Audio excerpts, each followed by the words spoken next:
Good evening, everybody, and welcome to Manila Dark, the show where we look at some of Manila's most iconic destinations and places through a darker lens.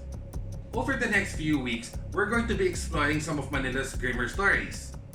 If I'm going to be honest here, most of Manila's 450-year history is filled with dark moments, and some of that is still manifesting in this day and age. From Intramuros to Binondo, from Tondo to Quiapo, from Santa Cruz to Sampaloc, Malate and Ermita, Santa Ana and Paco, and so on and so forth. All these places have stories to tell, and we're here to tell them. For our first episode, we're going to start with the oldest structure in Manila, the San Agustin Church.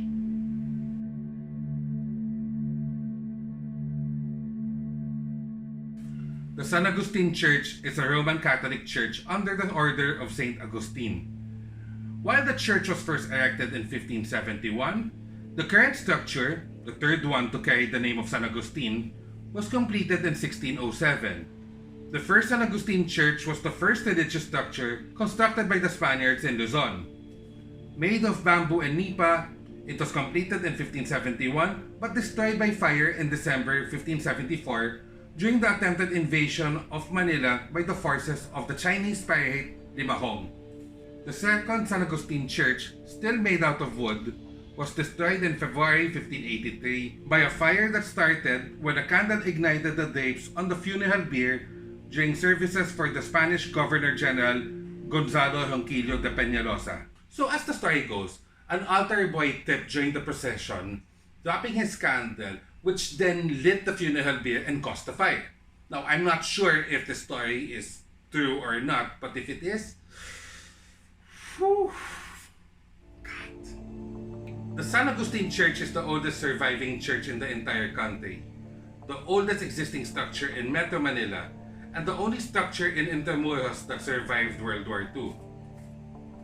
The San Agustin Church is the true silent eyewitness of the history of Intramuros. It has survived fires, earthquakes, and even the Battle of Manila, and it's still standing strong in this day and age.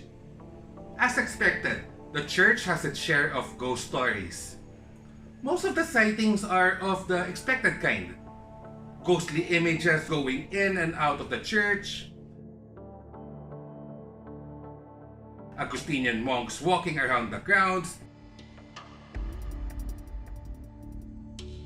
Now, more likely, you may see or feel the energy of panicked citizens beating at the doors of the San Agustin Church, begging to be let in.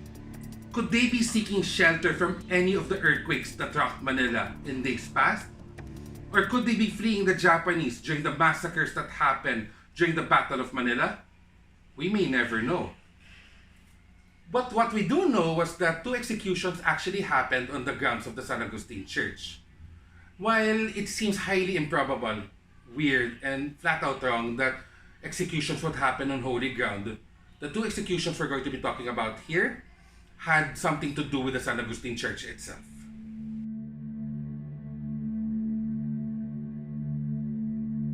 So in 1635, Francisco de Nava, an artilleryman, was having an illicit affair with his female slave.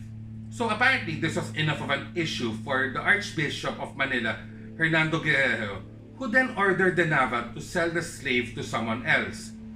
Despite the pleas of the artilleryman, the Archbishop turned over the slave to a certain Doña Maria de Francia. De Nava went mad with grief as he had become obsessed over the slave. One day, de Nava saw the slave in a carriage along with Doña Maria. De Nava pleaded to the slave to come back with him, but the slave refused. Blind in anger, de Nava drew his dagger and killed the slave, the love of his life, in the middle of the street for everyone to see. He then escaped and sought sanctuary inside the San Agustin convent. Governor General Sebastian Hurtado de Conqueja ordered for the San Agustin Church to be thoroughly searched despite the call for sanctuary, and they eventually found de Nava in the sacristy. De Nava was taken to court and hastily sentenced to death. So it's interesting to note the tone of the source material here. In this case, the notes of an Augustinian friar. It almost seems that they're sympathetic towards de Nava. despite the fact that he killed a woman in cold blood out in public for everyone to see. But there are 2 points that we need to raise here. So, one, this happened in 1635, a time where slavery was still existing in the Philippines. Slaves were seen as nothing more than property, which would unfortunately explain the dismissive tone of the source material towards the female victim. Point number 2 was that Doña Maria was married to Don Pedro de Quinqueja, the Sargento Mayor of Manila at the time and a nephew of the Governor General. Since the murder happened in front of Doña Maria, Don Pedro took this very, very personally. On September 6, 1635, the church demanded that the murderer be returned to San Agustin because he had invoked and was been granted sanctuary. This despite this rule only becoming useful if one is unjustly accused of a crime he did not commit. In response, the Governor General erected scaffoldings in San Agustin so that the execution would take place over there instead of Bagumbayan. Upon learning this, Archbishop Guerrero stepped in, demanding the release of the prisoner, but to no avail. The church went so far as to threaten suspension of religious functions and the imposition of heavy penalties such as excommunications if De Nava was not released. This was all for nothing as De Nava was executed as scheduled.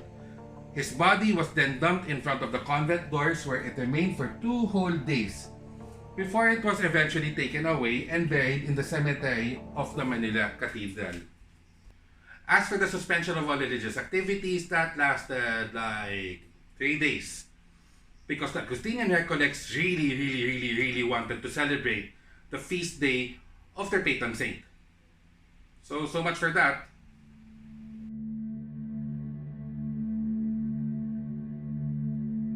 Of all the creepy stories attached to the San Agustin Church, nothing beats the story of Fray Vicente Sepulveda. Fray Vicente Sepulveda, a highly decorated missionary, took over the Agustinian Rector Provincial after the previous Rector Provincial was poisoned to death 20 days into office. Allegedly, Fray Sepulveda survived numerous poisoning attempts before his killer strangled him with a rope and then broke his neck. So based on various sources, Fray Sepulveda was a stickler for rules. As a Rector Provincial, he was a strict enforcer of the Actas y Mandatos, which didn't make him popular with the other friars at the time. As the story goes, an investigation into the grisly murder was launched by the Real Audiencia. The corpse of the murdered priest was laid out in the antecoro of the San Agustin Church.